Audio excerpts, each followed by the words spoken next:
What is up guys, to another site. In this video, I'm going to show you how you can purchase cheap iPhones from eBay. So first you need to head over to eBay and then in the top search bar you need to type iPhone, and after that you need to type in the specific model that you want. Let's say I want the iPhone 16 Pro Max.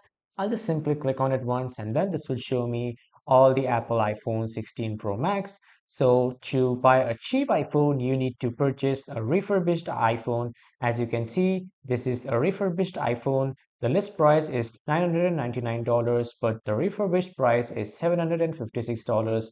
So this is how you can get a cheap iPhone in eBay. So if you would buy a brand new, this will cost you like 2,500 something dollars.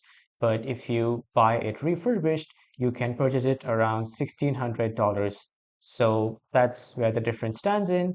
You can just simply buy a eBay refreshed or eBay refurbished iPhone with a guarantee. And that was all for this video, everyone. Thank you for watching.